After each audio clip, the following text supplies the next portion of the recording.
show on Flavor 105.5 FM. Boom, boom, boom, boom, boom. Really?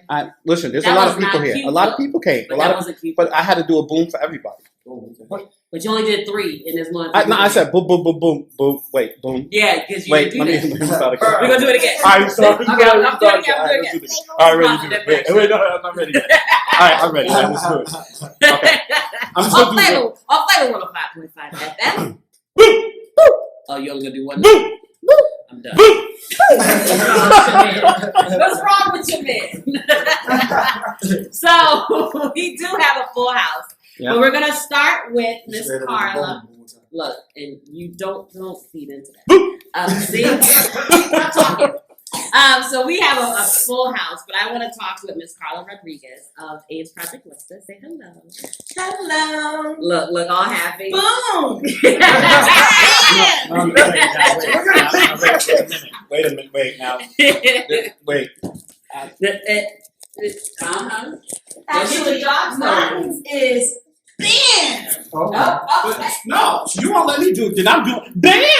I'm doing all that from now on. She can She do can do it like that. that. I can do it like that. She can do that. Okay, I'm gonna change it up though. Okay, but you just can't. Exactly. You understand? Because he took over from Frankie, so I can't do that.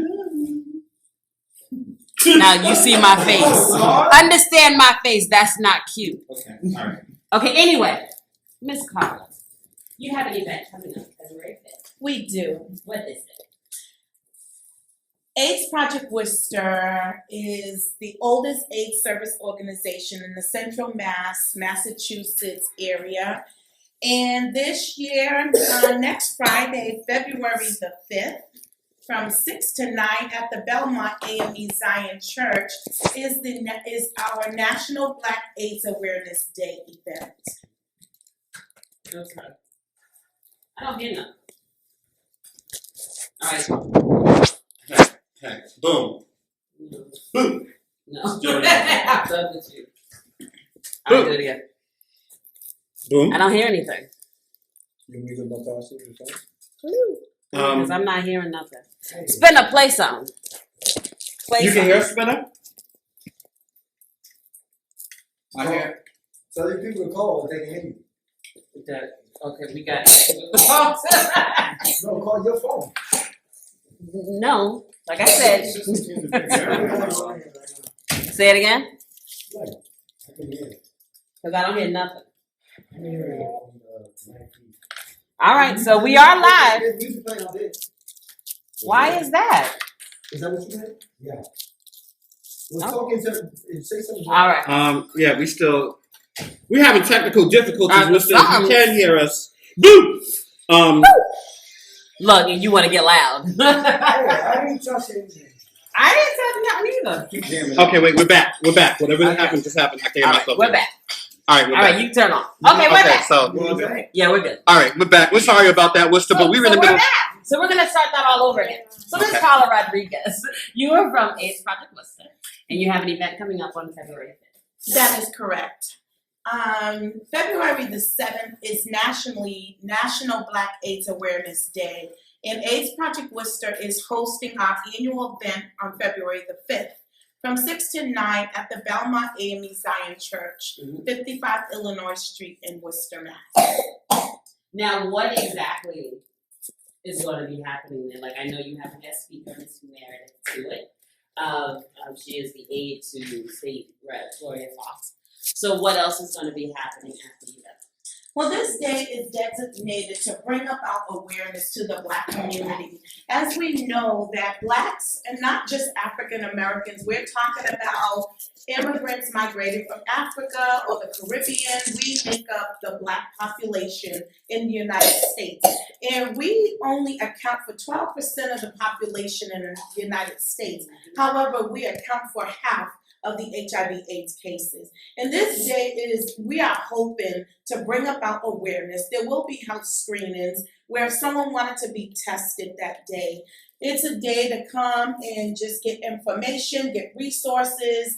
There'll be many health fair tables, many providers from around the Central Mass area just coming to man tables. And of course, Blacks, we like entertainment. There will be entertainment as well as food. I have a quick question. So you can go there at a test. You get your results that same day? Yes. Okay, woo. Okay, that's crazy. I didn't know I thought you had to wait for your results. No. I didn't want to go there, eat, and have a good time, and it'd be like stressing for like the next couple of weeks. No, you know within 10 minutes. Okay. Back in the day, over 20-something years ago, there was no 10, 20-minute rapid test. It was Right. you had to wait weeks. But Yeah. today, modern technology and science, people can get their results that same day. Okay. There will be raffles, free giveaways. So a time for us to get educated, stop the stigma, discriminating against people who are living with HIV. Because one thing we know that HIV is preventable. No one has to get it. But what's happening, we have clients at the agency, and there's a married woman who goes out and speaks. Yes. She was married, and her husband decided to go outside of their relationship, and as a result, he brought her back HIV. He gave it to her. There's clients who were born with this disease, and did they do anything wrong? And I just spoke at my church, which is multicultural, a lot of immigrants, and there's so much stigma involved around HIV and AIDS. And so we just want to bridge the gap. We want to provide the education, bring about awareness. People can get tested, because if anyone has put themselves at risk, unprotected with a partner, because you can't look at someone today and tell if they are HIV positive. And one of the things we do at AIDS Project Worcester, we tell our clients, yes, you should disclose your status if you are going to have unprotected a sexual encounter with someone. But our clients are so consumed and concerned about disclosing to someone, but do someone have something to disclose to them? And people are not open about it, because some people don't even know their status. Okay. How do you feel about the youth? Do you think the youth are more, are they more open to having protected sex than they were? Because I remember in the 90s, it wasn't as much. The cool thing to say was, man, I don't like condoms or anything like that. So do you think they are more aware than they were back in my time, at least? I think the youth are more aware. However, what's happening is, there's some situations where if this one female may want to protect herself with this boy, and if this boy is saying, well, why do you want to protect yourself? Who are you having sex with? And so it's going to ask her to either one, have it unprotected with him, or him look at her, okay, well, if she's asking to use condoms, maybe she's having sex with all these other different people. So it's a double-edged sword, and we are just hoping that people will start taking control back of their own decision making. Whether you don't want to have sex with me, that's fine. But if we do, we're going to do it this way with a condoms. Okay, good stuff.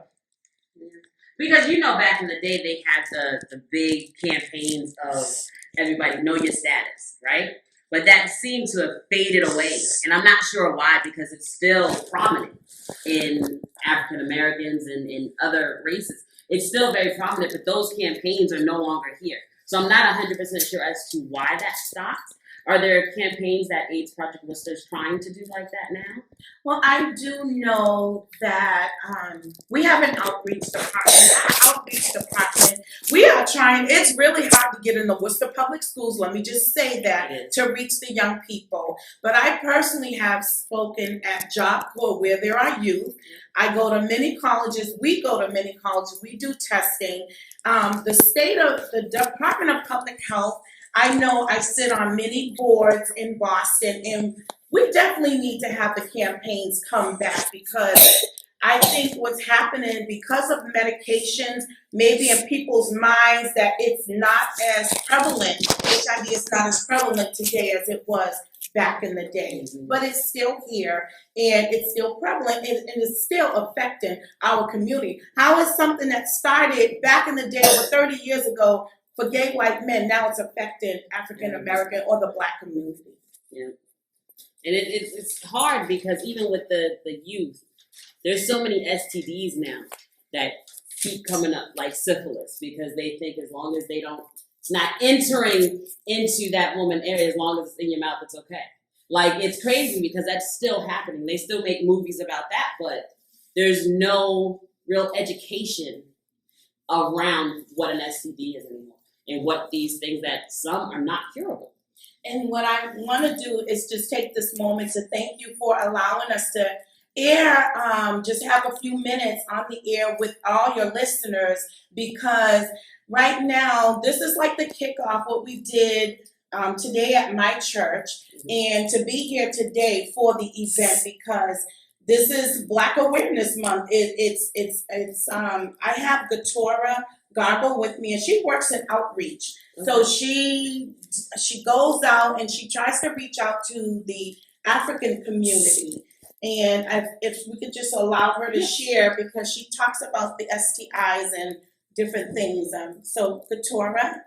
Come up to the mic. First, I'd like to say those shoes are fierce. Those shoes are crazy. They are. No, I like it. I like the outfit. So I like fashion. Yeah, I like it. I'm not. Did you order? Yes, some they are banging. You gotta talk about that. Oh man. Whenever you're ready, Mama. So, Come on, just talk. It's all right. She's trying to get a script. She over there like, hey, I wrote this down. I wrote that down. Because she mentioned something about rapid testing, and we don't have that anymore. Because you asked a question about if the person's going to be able to get their result on Yeah. their date. We used to be able to do that, Yeah. but now we don't have that fund anymore. So we do blood draw, which is the fourth generation, and it tests for 2 weeks of exposure. Right. Whereas the rapid testing will test from 4 to 6 weeks. Listen, you need to know. You need to find out, regardless Yes. of if you get it that day or But not. the You need to find result out. takes So 3 to support. 5 days, and it will test for syphilis, STI, and not STI. It will test for the HIV and hepatitis C and syphilis. So that's much better than just a rapid testing that just tests for the HIV. Okay. and All right. thank you for clarifying that. Yes. Thank you very much for clarifying that. How would you now? Do you make the calls to people with the results? My department, including myself, yes, we do. Oh man. So like, do you call like with I got good news and bad news? Well, when the person comes in for testing, we will let you know, like, okay, this is what it is. We're gonna call you when the result comes in. Yep. But then we give them options. Over at Ace Project Worcester, we basically deal with people who are living with HIVs, and we have a lot of different services that we provide. So we give people those options, and if they don't want those options, we also refer them to other places that they would like to go. So we will explain all those things to you when you're taking a test. So when you do get your result back and it comes out to be positive, you know that you already have other options that you can take. Right, and so when we come there, when we go to AME Zion, we just go to the the free health screening tables, and that's where we'll get all that information of what you have available to be tested, when we should expect results back, and so on and so forth. Okay. You have any other questions? I was waiting. I was trying to pass you the ball, but you I was answering Now your we're getting question awkward. because you want to text me. now so I have to okay. talk So to now you. we're putting stuff up in the Shots now we're putting fired. stuff our Shots business out in the fired. streets. Okay. Boom. You heard it. So our former host, Dre Say Mike, is in the building as well, and he has a question. Okay. Come on, baby. Thank you. Thank you. He just like to talk. So it gets kind of long-winded. No, I have about 5 questions, but I'm gonna Look, keep- it's long-winded. I'm gonna keep it down to 1, right? So you talk about the how it's prevalent in the Black community in America, and if you look at it, I have my own theories about why that's the case. I know that there's in the Black community hypersexuality, meaning that like if you look throughout our music, throughout our culture, there's a lot of promotion of sex, right, and not necessarily responsible conditions and circumstances, right? So I'm very encouraged to hear about what's being done to raise the awareness. At the same time, me being a person who's been tested several times, just being present in this conversation is a little uncomfortable, right? Because it's not necessarily a death sentence like it used to be, but it still feels like that, right? And so, and especially since sex is a very common and regular thing after a certain age, you're not using condoms, right? And so, in the black community, there's not a lot of condom using, right? There's a lot of condom using, there's not a lot of condom using. I say all that to say this, when I was in a certain lifestyle, where I didn't really care, I was like kind of like a fatalistic person. All the other boys in the neighborhood was like in the same mindset. We was kind of like sitting, just being black Americans hard. We thought like, hey, we dying anyway. I'm not trying to get no bad news. If I'm dying, I'll figure out sooner or later. What are your steps to? Are you taking steps to approach that mind state, that mentality in the black community? You understand what I'm saying? I do. Very long-winded, but good question. I think it's a great question. And I think part of what we're doing today is trying to just start the conversations within our communities. Today, before I went to church today, I stopped by 4 other Black American churches to pass this information. We go out and speak. There's clients that will go out and share their stories. We're in the barbershops, we're in the beauty salons, we're in anywhere we can find, we're in the gyms, we're in just trying to start these conversations. And anytime anyone comes inside of AIDS Project Worcester, that is our opportunity to start educating people about, because we say we want to, if someone wants to lose weight, they will stop doing and changing behaviors, their eating patterns. You want to save money, you'll stop your frivolous spending.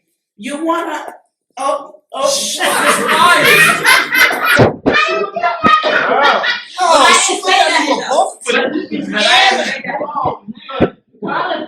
just look. But go ahead, keep going. if someone wants to prevent themselves becoming HIV positive, what they would have to do is really stop some of their sexual practices, because using condoms don't prevent HIV. It greatly reduces the risk. There are steps to using condom. I didn't know that until I started working it. You just don't take it out and put it on. There are steps. Mm-hmm. Also, it's like 12 steps. 12 steps? what's the first step? Like buying, if you go for like buying it. that's Only a reason step. why somebody came to my All right, wait, hold on. Before, because we got my Because man he want to talk and not be on mic. Nate. You gotta be on Nate mic. goes 1 foot off. Kunta. Oh my God, I'm so proud. I forgot the other names, but Nate. Barack King X. Yeah. Barack King X. My fault. Go ahead. I don't know if you finished that though. I'm sorry, I cut you off. No, that's okay. No, she asked you what was the steps. Oh, the steps? The first step. I don't know all the steps, but somebody comes and does health information at my job, and like he told me it was like, I don't know, it was 10 to 12 steps. Like, it's like buying it, looking at the date on it, touching it and make sure there's no holes in it, and then peeling it off. Make sure they say yes first. That's the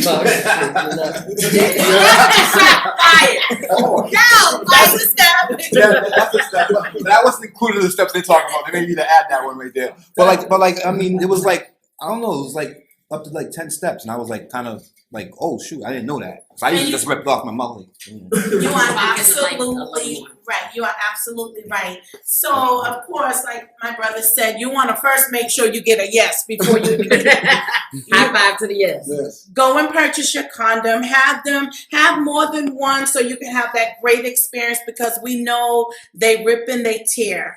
And if they should rip and tear, would someone stop the act? Because what transmit HIV is the fluids. And if it's okay, I can just talk about if a man is infected and someone, and I'm going to say someone because we know that men have sex with men, and if someone comes in contact with his pre-cum, the pre-ejaculation fluid, the semen, or his blood. If a female is infected, if someone comes in contact with her breast milk, her vaginal fluids, or her blood. Now, how can we come in contact with those fluids from someone? Sex, anally, vaginally, or orally, IV drug use, sharing the works, and it's no longer just the needle, it's the cotton, it's the cooker. And so, I'll just say that I lost my thought for a minute, but I'm over 50, I gotta catch it when it come back. So I'm gonna move on to something else.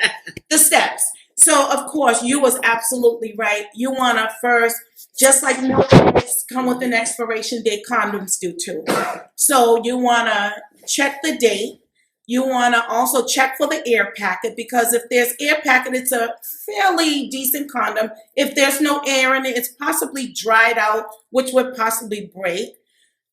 You want to also make sure that the penis is erect. And you want to make sure you can pinch the tip first.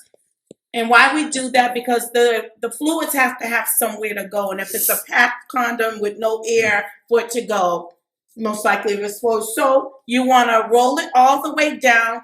And I usually give this example about if it's dark and he says to me, "Here, baby, put this on," and I flip it and it's going the wrong way. And I used to just flip it over and put it back on. That's right. Oh. But what happens if the penis is already erect, there's pre-ejaculation fluid, so that fluid is gonna be on that condom, and so once it's flipped over, it's gonna be inserted into the anus of the vagina, because that's what happens. And so you have your act, and you wanna make sure you pull out once you have your act, so you don't leave the lymph thing in there for the fluid to come out of the condom. And you don't want to flush the condom, of course, because that causes plumbing problems. So, that's the steps to the condoms. And so what we are doing at Ace Project, we just try to educate wherever we go. Whenever someone walks into that building, there's so much stigma around even client where our agency is, and we like being way back up in the cut. And so that way, just like you all are here, that way there's not a lot of stigma for our clients when they come in, whether they're HIV positive or they're not. We definitely need to have more talks about things like this. Yeah. Because just by her talking about it, I really got uncomfortable for a minute. And I could imagine how someone in their teens or early 20s, when you try to talk to them about, education and 12 steps of putting on the condom and stuff like that, how uncomfortable it would be for them. Like, I'm going to have that talk with my son soon, and I'm already not looking forward to it. So, I guess I have to just get ready. And it's funny that you said that, because we have this woman come from Planned Parenthood that gives educational discussions. And one of the things that you talked about, having that talk, it's not just that one talk that I remember about the birds and the bees. It's those little moments during those times of them as they begin to walk and crawl, because we want to stop planting them seeds. And it's not just the one conversation we need to have with our children. Nate?